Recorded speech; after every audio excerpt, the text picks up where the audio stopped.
The marriage was off its hinges the morning the back door didn't click. It always clicked. Our house is old, the kind that announces itself.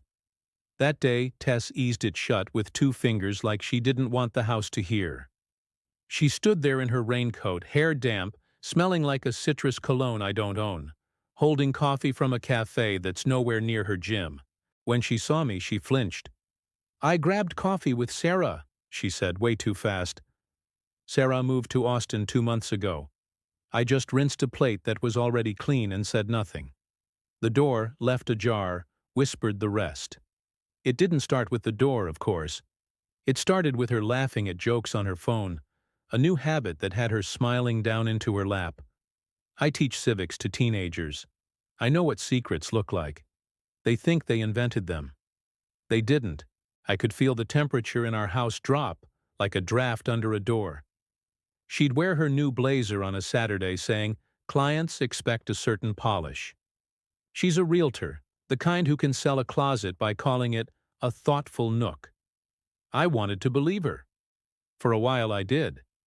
The first real proof was a single line on a bank statement. "The Kingfisher Hotel, Tuesday." Tess hates hotel pillows.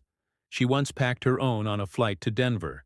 We were supposed to be saving for a backyard deck, but suddenly there were charges for Tuesday nights, which were supposedly her late showings, in a neighborhood that doesn't have the Kingfisher Hotel. I circled it with a pen, and the ink bled through the paper like a bruise. I started watching. Not snooping, not rifling through drawers. I just let things float to the surface because they always do. A late-night rideshare from a block away from the hotel, a purchase from a wine shop for a red she doesn't drink anymore. The way she started saying my name like it was just a word, not a place she lived in. His name finally appeared on a yard sign. Miles Vest, Development. I'd seen him around. Salt and pepper hair, expensive shirts, a smile like a firm handshake. Tess started talking about him constantly. "Miles wants the staging to feel aspirational. Miles thinks the skylight will photograph well." Miles, Miles, Miles. I once joked we should name our next houseplant Miles. She didn't laugh. "I'm not a violent man. That's just a fact, like my shoe size." My anger shows up as precision. While other people make scenes, I make lists. I called a lawyer a colleague recommended, a straight shooter named Lale. Her voice was calm, unhurried. She told me what counts in court and what doesn't. "Don't play games," she said. "Play chess. People who play games lose track of the board." So I got my ducks in a row. Bank accounts, titles, the lease, even the dog's registration. I created a folder on my laptop called Deck Plans and filled it with copies of everything. The revenge I was planning wasn't about spectacle. Humiliation is a sloppy teacher. I wanted a clean cut. I wanted Tess to feel the weight of the truth and to watch me finally put it down. The perfect opportunity came wrapped like a gift. Tess was pitching an agent soiree to Miles, a champagne event to create buzz for one of his new townhouses. She asked if I would help check names at the door. "You'd be handsome muscle," she joked, touching my arm like a distant memory. I said sure. My voice didn't even tremble.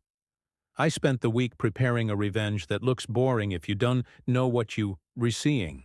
I scheduled a mobile notary for 9 p.m. at the party, labeling it "marketing release" on the calendar. I also set up a meeting with a woman named Erin, who Miles called his co-partner, a fancy term for his wife. I found her name on a school donation plaque. I sent her a simple email. "There is something you should see. I promise I'm not crazy.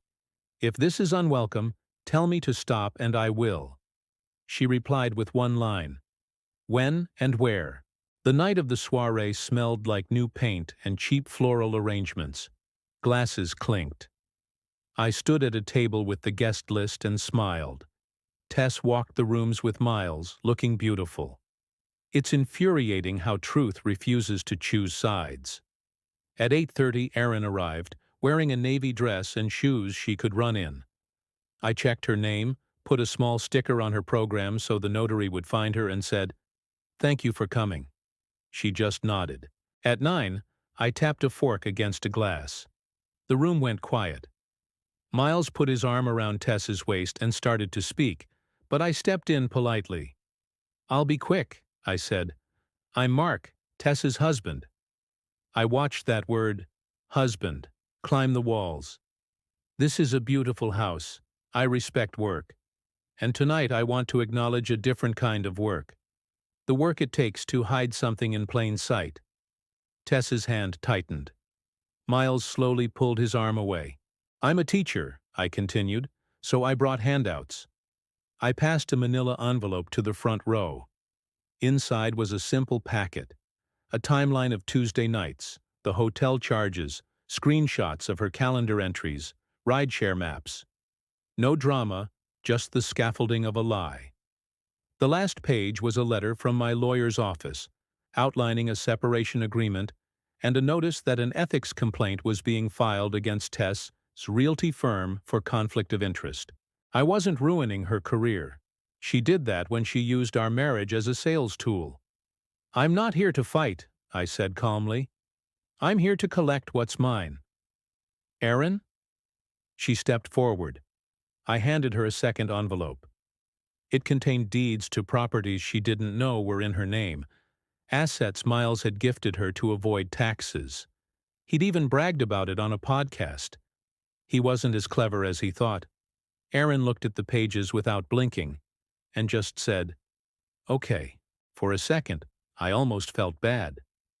Then I remembered the sound of our back door not clicking shut. "Tess," I said, "a notary is in the study. You'll sign over the lease, the car title, which was paid from my salary, and acknowledge that I retain our dog, Buck." She opened her mouth, then closed it. "You can't argue with a feeding schedule." "Miles," I added, "Lele will be in touch with your counsel." "Aaron, I believe you have decisions to make." Aaron was already on her phone, focused and efficient. No one shouted. The only sound was the chirpy playlist and someone setting a glass down too hard. Tess finally looked at me with real tears this time. "Mark," she said, "I'm sorry." I nodded. "I believe you," I replied, and I meant it. But it doesn't change what happens next. What happened next was paperwork. The truest revenge was my refusal to combust. I left my key on the kitchen island with a note. "The back door doesn't click. Call a carpenter." Back at my new place, the quiet wasn't empty. It was solid. Buck ate like he hadn't in days. People say revenge is about hurting the other person. For me, it was about stopping my own hurt and refusing to be the soft place for their fall to land. That night, I slept for 8 hours straight. In the morning, the kettle sang, and when I left, the front door clicked shut behind me. Thanks for watching. If this story resonated with you, hit that like button and consider subscribing for more content. See you next time.